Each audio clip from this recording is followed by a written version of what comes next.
केंद्रीय मंत्रिमंडल के मेरे साथी नितिन गडकरी जी, हरियाणा के मुख्यमंत्री नायब सिंह सैनी जी, दिल्ली के उपराज्यपाल विनय सक्सेना जी, दिल्ली की मुख्यमंत्री बहन रेखा गुप्ता जी, केंद्र में मंत्रिपरिषद के मेरे साथी अजय टम्टा जी, हर्ष मल्होत्रा जी, दिल्ली और हरियाणा के सांसदगण, उपस्थित मंत्रीगण, अन्य जनप्रतिनिधिगण और मेरे प्यारे भाई और बहनों,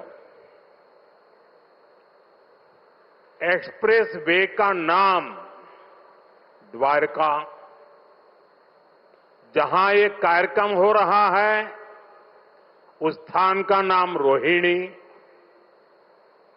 जन्माष्टमी का उल्लास और संयोग से मैं भी द्वारकाधीश की भूमि से हूं।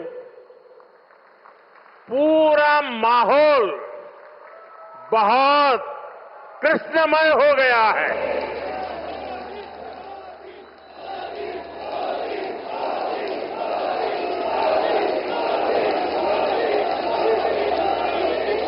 साथियों, अगस्त का ये महीना आजादी के रंग में, क्रांति के रंग में रंगा होता है। आजादी के इसी महोत्सव के बीच आज देश की राजधानी दिल्ली देश में हो रही विकास क्रांति की साक्षी बन रही है। थोड़ी देर पहले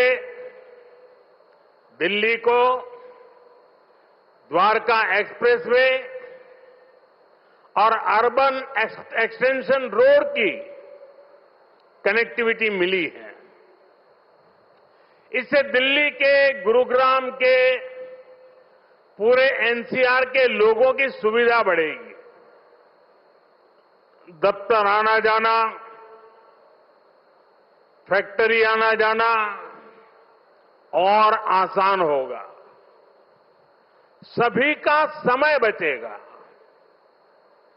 जो व्यापारी, कारोबारी वर्ग है, जो हमारे किसान हैं, उनको विशेष लाभ होने वाला है।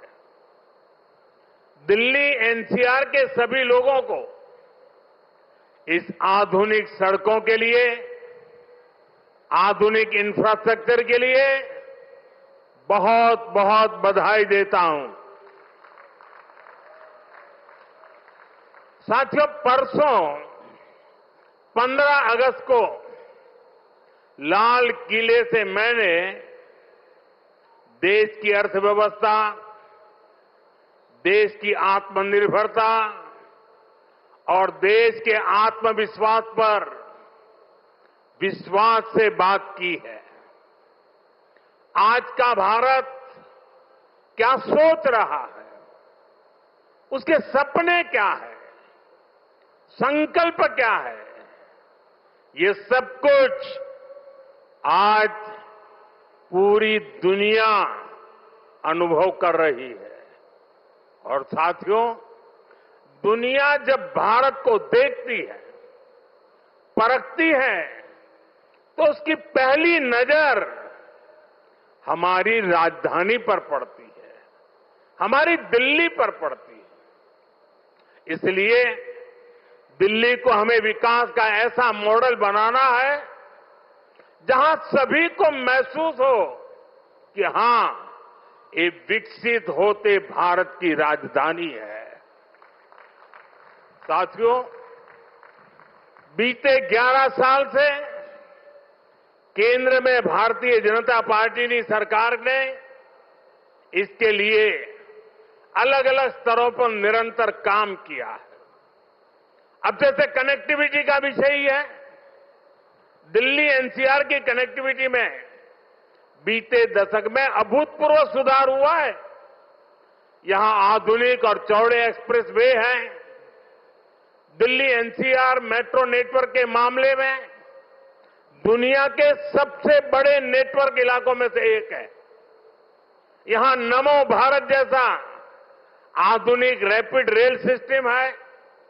यानी बीते 11 वर्षों में दिल्ली एनसीआर में आना जाना पहले के मुकाबले आसान हुआ है। साथियों, दिल्ली को बेहतरीन शहर बनाने का जो बीड़ा हमने उठाया है वो निरंतर जारी है। आज भी हम सभी इसके साक्षी बने हैं। द्वारका एक्सप्रेस वे हो या फिर अर्बन एक्सटेंशन रोड, दोनों सड़कें शानदार बनी है। पेरिफेरल एक्सप्रेसवे के बाद अब अर्बन एक्सटेंशन रोड से दिल्ली को बहुत मदद मिलने वाली है। साथियों, अर्बन एक्सटेंशन रोड की एक और विशेषता है, ये दिल्ली को कूड़े के पहाड़ों से भी मुक्त करने में मदद कर रही है। अर्बन एक्सटेंशन रोड को बनाने में लाखों टन कचरा काम में लाया गया है। यानी कूड़े के पहाड़ को कम करके उसे वेस्ट मटेरियल का इस्तेमाल सड़क बनाने में किया गया है और वैज्ञानिक तरीके से किया गया है। यहां पास में ही भलसवा लैंडफिल पासाइट है। यहां आसपास जो परिवार रहते हैं उनके लिए कितनी समस्या है ये हम सभी जानते हैं। हमारी सरकार ऐसी हर परेशानी से दिल्ली वालों को मुक्ति दिलाने में जुटी हुई है। साथियों, मुझे खुशी है कि रेखा गुप्ता जी के नेतृत्व में दिल्ली की भाजपा सरकार यमुना जी की सफाई में भी लगातार जुटी हुई है। मुझे बताया गया कि यमुना से इतने कम समय में 16 लाख मैट्रिक टन सिल्ट हटाई जा चुकी है।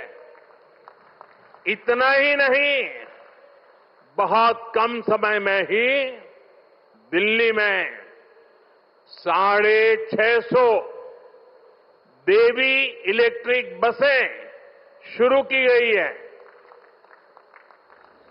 और इतना ही नहीं, भविष्य में भी इलेक्ट्रिक बसें एक बहुत बड़ी मात्रा में करीब करीब 2000 का आंकड़ा पार कर जाएगी।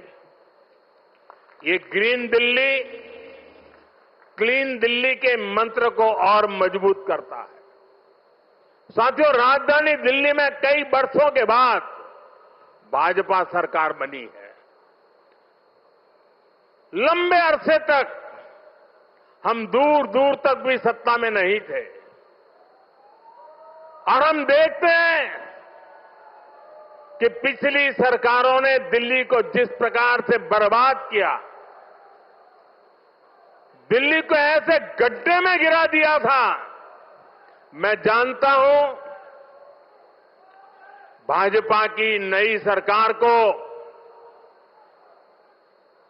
लंबे अरसे से मुसीबतों बढ़ती जो गई थी उसमें से दिल्ली को बाहर निकालना कितना कठिन है। पहले तो वो गड्ढा भरने में ताकत जाएगी और फिर बड़ी मुश्किल से कुछ काम नजर आएगा। लेकिन मुझे भरोसा है दिल्ली में जिस टीम को आपने चुना है वो मेहनत करके पिछले कई दशकों से जो समस्याओं से गुजरे रहे हैं उसमें से दिल्ली को बाहर निकाल के रहेंगे। साथियों, ये सहयोग भी पहली बार बना है जब दिल्ली में हरियाणा में, यूपी और राजस्थान, चारों तरफ भाजपा सरकार है। ये दिखाता है इस पूरे क्षेत्र का कितना आशीर्वाद भाजपा पर है, हम सभी पर है। इसलिए हम अपना दायित्व समझकर दिल्ली एनसीआर के विकास में जुटे हैं। हालांकि कुछ राजनीतिक दल हैं जो जनता के इस आशीर्वाद को अभी भी पचा नहीं पा रहे। वो जनता के विश्वास और जमीनी सच्चाई दोनों से बहुत कट चुके हैं, दूर चले गए हैं। आपको याद होगा कुछ महीने पहले किस तरह दिल्ली और हरियाणा के लोगों को एक दूसरे के खिलाफ खड़ा करने की, दुश्मनी बनाने की साजिश रची गई। ये तक कह दिया गया कि हरियाणा के लोग दिल्ली के पानी में जहर मिला रहे हैं। इस तरह की नकारात्मक राजनीति से दिल्ली और पूरे एनसीआर को मुक्ति मिली है। अब हम एनसीआर के कायाकल्प का संकल्प लेकर चल रहे हैं और मुझे विश्वास है ये हम करके दिखाएंगे। साथियों, गुड गवर्नेंस भाजपा सरकारों की पहचान है। भाजपा सरकारों के लिए जनता जनार्दन ही सर्वोपरि है। आप ही हमारा हाईकमांड है। हमारी लगातार कोशिश रहती है कि जनता का जीवन आसान बनाए। यही हमारी नीतियों में दिखता है, हमारे निर्णयों में दिखता है। हरियाणा में एक समय कांग्रेस सरकारों का था जब बिना खर्ची पर्ची के एक नियुक्ति तक मिलना मुश्किल था, लेकिन हरियाणा में भाजपा सरकार ने लाखों युवाओं को पूरी पारदर्शिता के साथ सरकारी नौकरी दी है। नायब श्री सैनी जी के नेतृत्व में ये सिलसिला लगातार चल रहा है। साथियों, यहां दिल्ली में भी जो झुग्गियों में रहते थे, जिनके पास अपने घर नहीं थे, उनको पक्के घर मिल रहे हैं। जहां बिजली, पानी, गैस कनेक्शन तक नहीं था, वहां ये सारी सुविधाएं पहुंचाई जा रही है। और अगर मैं देश की बात करूं तो बीते 11 सालों में रिकॉर्ड सड़कें देश में बनी है। हमारे रेलवे स्टेशनों का कायाकल्प हो रहा है। वंदे भारत जैसी आधुनिक ट्रेनें गर्व से भर देती है। छोटे छोटे शहरों में एयरपोर्ट बन रहे हैं। एनसीआर में ही देखिए कितने सारे एयरपोर्ट हो गए। अब हिंडन एयरपोर्ट से भी फ्लाइट कई शहरों को जाने लगी है।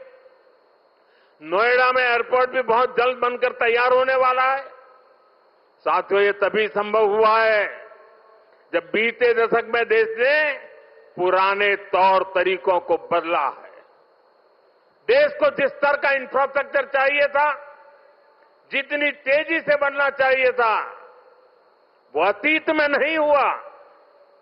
अब जैसे हमारा ईस्टर्न और western peripheral expressway, Delhi NCR को इसकी जरूरत कई दशकों से महसूस हो रही थी।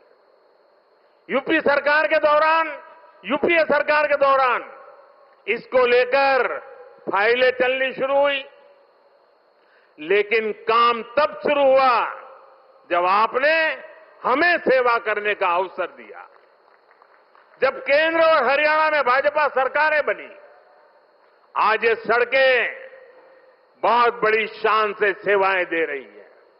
साथियों, विकास परियोजनाओं को लेकर उदासीनता का ये हाल सिर्फ दिल्ली एनसीआर का नहीं था, पूरे देश का था। एक तो पहले इंफ्रास्ट्रक्चर पर बजट ही बहुत कम था। जो प्रोजेक्ट सैंक्शन होते थे वो भी सालों साल तक पूरे नहीं होते थे। बीते 11 सालों में हमने इंफ्रास्ट्रक्चर का बजट 6 गुना से अधिक बढ़ा दिया है। अब योजनाओं को तेजी से पूरा करने पर जोर है। इसलिए आज द्वारका एक्सप्रेसवे जैसे प्रोजेक्ट तैयार हो रहे हैं। और भाइयों बहनों, ये जो इतना सारा पैसा लग रहा है, इससे सिर्फ सुविधाएं नहीं बन रही है, ये परियोजनाएं बहुत बड़ी संख्या में रोजगार भी बना रही है। जब इतना सारा कंस्ट्रक्शन होता है तो इसमें लेबर से लेकर इंजीनियर तक लाखों साथियों को काम मिलता है।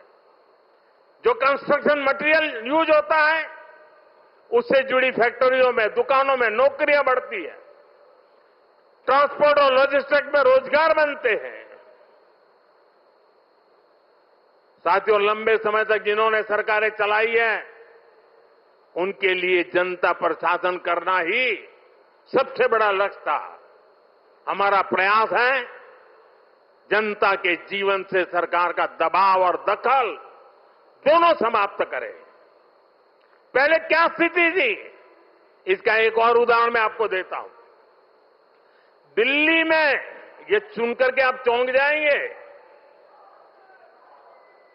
दिल्ली में हमारे जो स्वच्छता मित्र हैं, साफ सफाई के काम में जुटे साथी हैं, ये सभी दिल्ली में बहुत बड़ा दायित्व निभाते हैं। सुबह उठते ही पहले उनको थैंक यू करना चाहिए। लेकिन पहले की सरकारों ने इन्हें भी जैसे अपना गुलाम समझ रखा था। मैं इन छोटे छोटे मेरे सफाई में बंधुओं की बात कर रहा हूं। ये जो लोग सर पे संविधान रख करके नाचते हैं ना, वो संविधान को कैसे कुचलते थे, वे बाबा साहब की भावनाओं को कैसे दगा देते थे,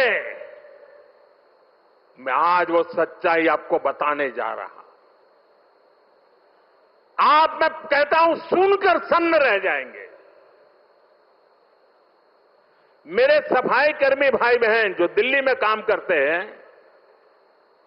उनके लिए एक खतरनाक कानून था इस देश में।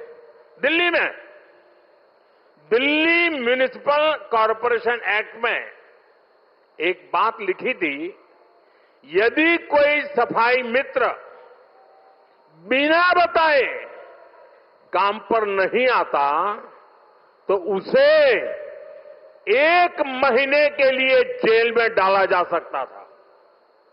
आप बताइए, खुद सोचिए, सफाई कर्मियों को लोग क्या समझते थे? क्या आप उन्हें जेल में डाल देंगे, वो भी एक छोटी सी गलती के कारण? आज जो सामाजिक न्याय की बड़ी बड़ी बातें करते हैं, उन्होंने ऐसे कई नियम कानून देश में बनाए रखे हुए थे। ये मोदी है जो इस तरह के गलत कानून को खोज करके खत्म कर रहा है।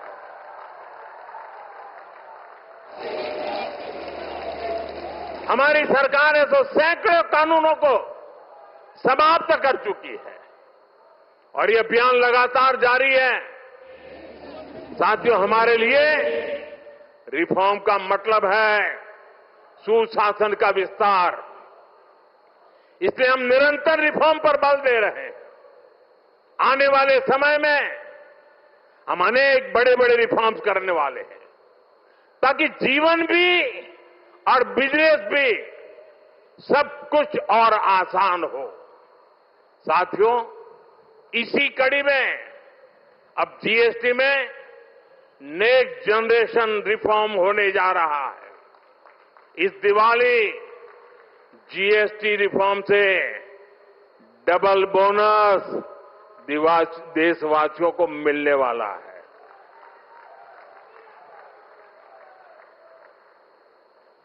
हमने इसका पूरा प्रारूप राज्यों को भेज दिया है। मैं आशा करता हूं कि सभी राज्य भारत सरकार के इस इनिशिएटिव को सहयोग करेंगे, जल्द से जल्द इस प्रक्रिया को पूरा करेंगे ताकि ये दिवाली और ज्यादा शानदार बन सके। हमारा प्रयास जीएसटी को और आसान बनाने और टैक्स दरों को रिवाइज करने का है। इसका फायदा हर परिवार को होगा, गरीब और मिडिल क्लास को होगा, छोटे बड़े हर उद्यमी को होगा, हर व्यापारी कारोबारी को होगा। साथियों, भारत की बहुत बड़ी शक्ति हमारी प्राचीन संस्कृति है, हमारी प्राचीन धरोहर है। इस सांस्कृतिक धरोहर का एक जीवन दर्शन है, जीवंत दर्शन भी है, और इसी जीवन दर्शन में हमें चक्रधारी मोहन और चरखाधारी मोहन दोनों का परिचय होता है। हम समय समय पर चक्रधारी मोहन से लेकर चरखाधारी मोहन तक दोनों की अनुभूति करते हैं। चक्रधारी मोहन यानी सुदर्शन चक्रधारी भगवान श्री कृष्ण, जिन्होंने सुदर्शन चक्र के सामर्थ्य की अनुभूति कराई, और चरखाधारी मोहन यानी महात्मा गांधी, जिन्होंने चरखा चलाकर देश को स्वदेशी के सामर्थ्य की अनुभूति कराई। साथियों, भारत को सशक्त बनाने के लिए हमें चक्रधारी मोहन से प्रेरणा लेकर आगे बढ़ना है, और भारत को आत्मनिर्भर बनाने के लिए हमें चरखाधारी मोहन के रास्ते पर चलना है। हमें वोकल फॉर लोकल को अपना जीवन मंत्र बनाना है। साथियों, ये काम हमारे लिए मुश्किल नहीं है। जब भी हमने संकल्प लिया है, तब हमने करके दिखाया है। मैं छोटा सा उदाहरण देता हूं, खादी का। खादी विलुप्त होने के कगार पर पहुंच चुकी थी, कोई पूछने वाला नहीं था। आपने जब मुझे सेवा का मौका दिया, मैंने देश को आह्वान किया, देश ने संकल्प लिया, और इसका नतीजा भी दिखा। 1 दशक में खादी की बिक्री करीब करीब 7 गुना बढ़ गई है। देश के लोगों ने वोकल फॉर लोकल के मंत्र के साथ खादी को अपनाया है। इसी तरह देश ने मेड इन इंडिया फोन पर भी भरोसा जताया। 11 साल पहले हम अपनी जरूरत के ज्यादातर फोन इंपोर्ट करते थे। आज ज्यादातर भारतीय मेड इन इंडिया फोन ही इस्तेमाल करते हैं। आज हम हर साल 30-35 करोड़ मोबाइल फोन बना रहे हैं। 30-35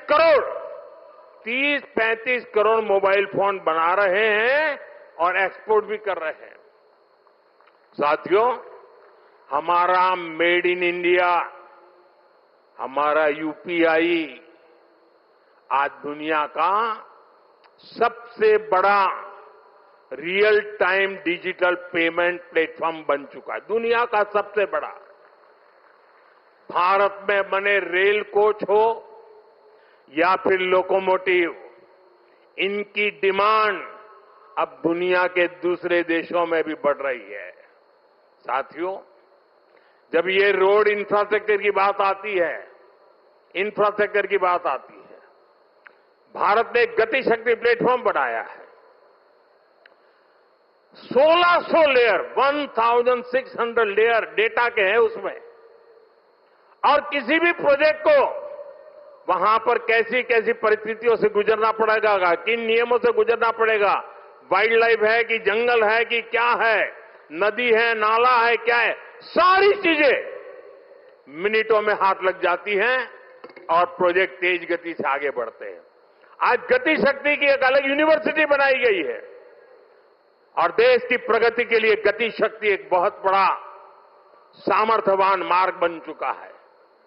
साथियों, एक दशक पहले तक हम खिलौने तक बाहर से इंपोर्ट करते थे, लेकिन हम भारतीयों ने संकल्प लिया वोकल फॉर लोकल का, तो ना सिर्फ बड़ी मात्रा में खिलौने भारत में ही बनने लगे, लेकिन बल्कि आज हम दुनिया के 100 से ज्यादा देशों को खिलौने निर्यात भी करने लगे।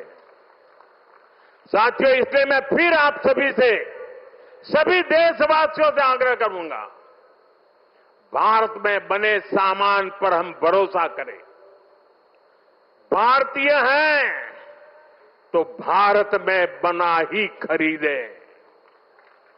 अब त्योहारों का सीजन चल रहा है, अपनों के साथ अपने लोकल उत्पादकों की खुशियां बांटें।